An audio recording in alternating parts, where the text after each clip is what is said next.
Hello everyone, and welcome to game number 2 in our best of 5 series for the Offworld, or second Offworld tournament finals between Cubit32 and Pbhead.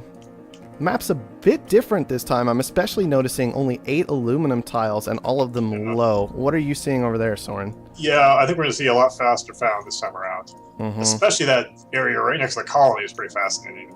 That's basically where the good iron and and carbon is. And now in beta 3, when you found, you get control of the tiles that are adjacent to your colony for 60 seconds. No one else can claim them. Beyond the fact, no one else can found within 4 tiles of you. So if you just plop down right there, let's say you go scavenger, wipe out that iron. Yeah, right? That's one way to look at it. Whereas I look at it and I think, man, expansive. Think how many resources I could get. Look at all that carbon off the map. Sure. How beautiful would that be? But the downside to expansive there is you're right up against the colony. All right, so Cubit went scientific instead. I think any of those options are fine right there. You know, as long as you grab those spots. Interestingly enough, he could have gone scavenger still with where Cubit found it. Definitely. But he chose not to. So again, well, all right. Well, once again, people valuing scientific on this patch. Yeah, well, it's true or not, it's how people see it, right? Yeah, it's funny because in the semifinals, and even extending before that a little bit, see, we had this long string of scientific losing games, and of course, which was just kind of ironic. I mean, I do think scientific is very strong, but it was just kind of funny that it was running counter to the meta understanding of the game. Whereas now, we're just seeing scientific versus scientific, which is also not telling us anything. So the tournament is not really teaching us much in regard to scientific right now. Yeah. Cubit delaying his upgrade to HQ level 2. That's very interesting to me. What do you think of that single steel mill? I think that's totally fine because he got the aluminum. He's going to upgrade almost immediately anyway. So, and he's only going for a second steel mill. They're racing for the water. They're racing for the water. Yeah, Cubit's going to beat him to it. For sure. Yep. Pbhead went ahead and canceled his claim send and decided to go for a steel mill instead. Yeah, absolutely. Cubit is very vulnerable on aluminum, though. Yep. That is the rough spot. I guess that's just how it goes. I don't think this water is that big of a deal, though, because there's plenty of water there. The issue is more that Pbhead is so far away from the water. Yeah, that is the big concern here. He found it next to that aluminum. Once again, valuing the aluminum and iron, but very far from the water, is going to be a little bit more difficult for him to use this game. Clearly, love seeing a pirate auction. Clearly that's his belief. I mean, I would have done probably more of the same thing. I mean, you have to be by the iron if you're scientific, period. So, you know. Yeah, because the situation's like this one. Yeah. I think he took the logical second best spot on the map, but that water is going to be a problem. Yeah, definitely. Now, it should be said that there is ice on the map everywhere, right? I mean, including under his aluminum. Into ice, so he is somewhat insulated. Or even the steel, if the game hits the right moment. I mean, we oftentimes see that 3 steel a second for both players. That's kind of flooding the steel market just a bit. You have to be careful with it to really make it work.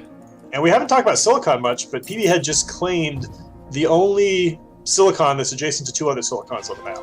Yeah, so just getting more and more upgrade resources for himself. Yeah. Very so interesting. It's funny. Cubit took what looked like the best location on the map, but Pbhead is already, I feel, in a better position. It's just a question of whether being so far away from the water is going to kill him or not. But it's not like Cubit is right next door to the water either. So, exactly. You know, it's really just the difference between the 2 headquarters, which is not huge.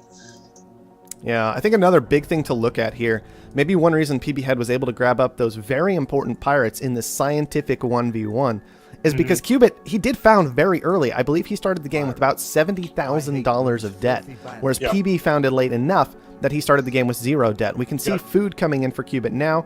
Pb attempting to steal some of that. He is going to grab about half of Cubit's food away with these pirates so far, and that's just going to keep on going for until he's hit 200 units of food. Yeah. Yeah, it's a new situation. Yeah, if there's a big gap in the found, you are kind of like guaranteeing yourself. The second player is kind of guaranteeing himself that first auction, whatever it ends up being. And with pirates, that's going to be painful for a scientific player. I mean, they're immune to a lot of black market stuff, but they're the most vulnerable to pirates. Absolutely. Another interesting thing. I actually surprised. I feel like pirates could have actually gone for higher. even with all the debt that he had taken on. Yeah, I think they could have, but Cubit may be a little bit nervous after losing the first one. Yep. Maybe he doesn't want to push too hard. Gonna let it go for 24,000. He probably is afraid of flaming out in game 2, right? Which is... Yeah, exactly. Not what you want to do. Hard to recover from going down 2-0 in a best of 5. Yeah. So what do you think about that silicon quarry that Cubit claimed? I think that was an entirely spiteful move. I'm not sure if it was a well thought out move. Yeah, that's how I see it. It blocks PB from getting down 3 glass furnaces, right? But it's what does it do for you long term? And if you see, Cubit has already put down 2 glass furnaces in that tiny crater. If he had that claim back, he could get 3 of them down. Exactly. You could have a nice easy triangle. Yeah, having a 3rd without the core resource is not that big of a deal for Scientific. It's just not. Exactly. Vast majority of the time, at least. Very, very rarely will it come back and hurt you. Turn off that building, and you're still getting the adjacency bonuses. Exactly. You still have basically an entire extra building there if it's adjacent to 2 more things, because it's providing in total 100% value of adjacency bonuses on its own, even without being online. I mean, there's an argument to be made that for Pbhead with his 2 glass furnaces, his 3rd glass furnace should be a triangle as opposed to on the silicon. Exactly. If he drops it on the silicon, he's losing 50% of production on a glass furnace, basically. Well, I guess he's losing 100%? No, 50%, I believe.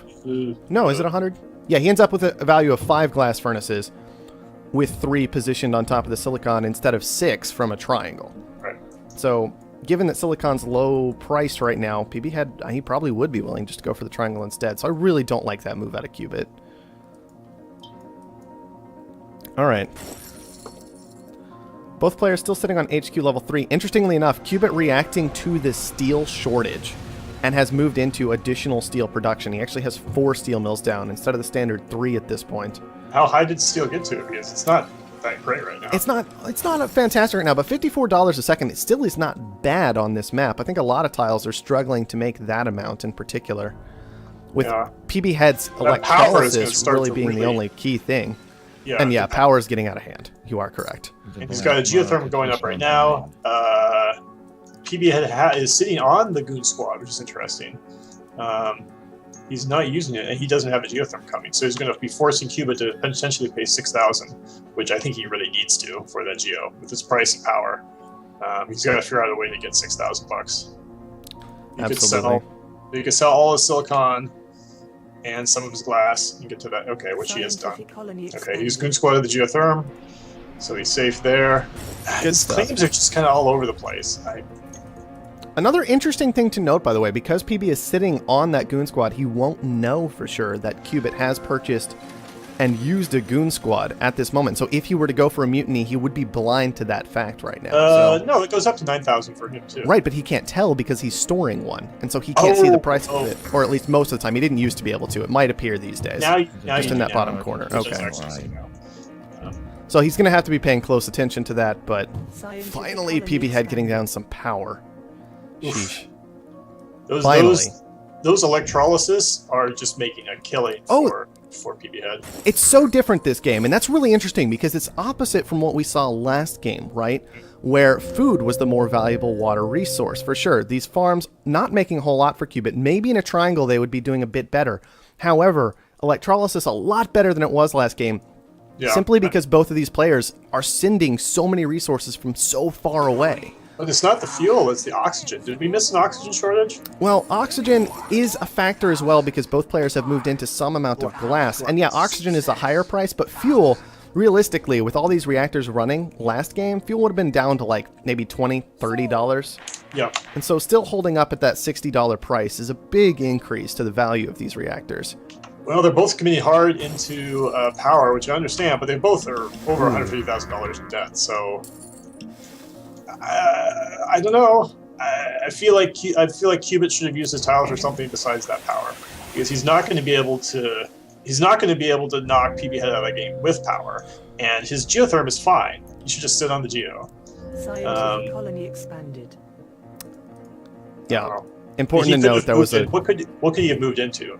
He could put chemicals on. He put them on the carbon. He could have put chemicals on that carbon, or 3 solar condensers. Yeah, exactly. Like, he can even potentially have scrapped out of his steel, like just bought up a decent store of steel, scrapped out of it, and then moved into water under those, and still gone for the power to pay down debt, things of that nature. Oh, I like it. double mutiny out of Pbhead. It is, of course, still a dust storm right now. So that's not going to be as effective as one would want, but... I figured he would have waited, but I guess that price is just so high. What's he making in power right now? He's making... Well, Pbhead's not making anything in power right now because all of his power has been frozen. But at least Cubit is not successfully paying off his debt in large quantities right now, right? He's stuck on that ridiculous amount of debt, and Pbhead has finally managed to move into solar panels in addition to his wind turbines. So that pretty much guarantees Pbhead once again has his edge everywhere this game. He's making 1,500 a second on power. And that'll just continue to increase as his wind turbines come online. That is definitely going to be an issue in this game. It's gotten to that point where the interest payments are actually fairly significant. For sure. And Pbhead, he's been getting the better deal with most of these auctions simply because he started with significantly less debt than Cubit. And Cubit, he's never really recovered from it. He's already up to almost 200,000 debt. Stock price of $7 in a 1v1 seems rather low. If we remember last game, Cubit's stock price easily hit $20. So we're seeing a very different scenario this time around. I mean, Pbhead can already buy 4 shares of the stock. Oh, but instead he goes to the Offworld market. No big surprise. He doesn't make the mistake I would make in this situation. Yeah, you are pretty aggressive sometimes, but I see that button. You know, and you want to press it. I know. It's hard to resist. It's like, this button says I can win the game if I press it 10 times. Oh man, I can only press it 8 times. Shoot. Oh man, guess look at all that stuff being blimped all the way across the map from those water tiles. Oh yeah. That is just so much fuel being consumed right now, but at least it's still getting on the way home. Oh wow, thinking machines. Are you serious right now? Wow, this is like the single most valuable auction on this map right now, possibly. I mean, teleportation would be good too, don't get me wrong, but thinking machines is so good.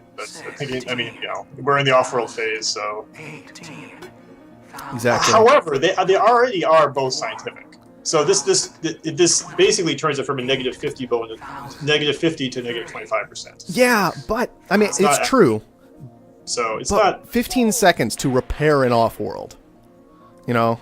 Yeah, versus 30 seconds. Versus 30 seconds. Yeah, but still, just 15 seconds. It easily lets you kind of get to that point though, where if you have thinking machines and your opponent doesn't, you maybe force them to keep buying goon squads and spending all that extra cash, and you just kind of let one off-world shipment slow down by maybe 30 seconds because you got hit twice. It's just, it makes mutinies so hard to use. And it lets you, instead of defending yourself with goon squads, you can be more assured of going aggressive with your black market once you have thinking machines. I don't know, when you're scientific, the thing is, they can be, what I think will happen is people get thinking machines, then they'll start letting off on the goon squads, which then just allows the other player to buy up some goon squads. Like, well, that's just a mistake, and it's silly. Well, it's a common mistake. You buy up all the cheap ones yourself, you spread them out everywhere, like one on your off-world, and then you force your opponent to pay 50,000. He is a good player. He has a goon squad on the off-world, and he has one store.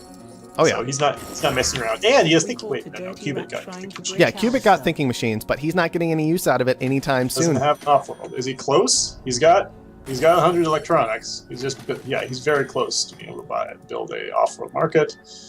I just think once again it's too little, too late. We actually see Cubit, I believe, sold some of his own stock. He knows the end is coming. He just wants to push on through to game number 3 at this point. I mean, that's just the reality of it. Lead his steel mill. Steel's at $3. Nah, he's giving up. Oh, he's just giving up. Fair enough. Yeah, like I said, he was selling his stock. Well, he was selling his stock, right? Which we all know is a suicide move in that state of the game. People should just start resigning. I mean, it's what it's there for. I know, but it's so much more interesting to get that really loud buyout noise at the end of the game for that victory screen. Well, it's interesting for the winner, I guess. But exactly. So it's nice of Q, but we should respect him for that. Little etiquette. Oof, all right, so we're already at 2-0. Yep. I want to point out again, 2 claims purchased by Cubit. I don't think they were worth it. I think he delays his upgrades too much with those claims. Pbhead going for the 3rd claim for 9,000 because he had already established enough income at that point to make it worthwhile. Yep. Also, 2 mutinies for Pbhead and then 2 goon squads. Only 5 black market purchases, whereas Cubit forced into 6, trying to get aggressive against that off-world, but it was just too little too late by the time it actually came down. I really feel like that silicon quarry cost Cubit a lot. I think that was a huge deal. There's a lot more you could do with that tile. Interestingly enough, Cubit, when he was sending out that tile, he sent that claim to aluminum initially to just get some adjacency bonuses with his own aluminum. Yeah. And instead, he goes into this kind of weird silicon play where he's got a tile just making 1 silicon a second. I don't know if silicon and aluminum were really that differently priced throughout that game, so maybe having 2 more aluminum would have been better. I could have maybe seen it if that silicon was in the triangle position. Maybe. Yeah, block the triangle, sure, why not? But even then, I mean, you can go the triangle the other he direction. can still go a triangle the other direction, exactly. He can still set up a triangle if he wanted to, and we saw PB never even cared. He just sat on 2. He's like, fine, whatever. I'll work with this. It's all good. I don't know, man. We got 1,200 viewers. Hi, viewers. Well, I'm appreciate definitely going to be rooting for Cubit here in this game just to extend the series. I want some drama for the viewers. Yeah, let's look for Cubit to bring it back in Game 3 and actually get us to a nice series here. But Pbhead, once again, stomping through these finals fairly effectively. Even better than he did in the first tournament. All right, is there anything else you want to look at for this one? Both of them are out of here. I imagine they want to push the game. Let's get the game up. Yep.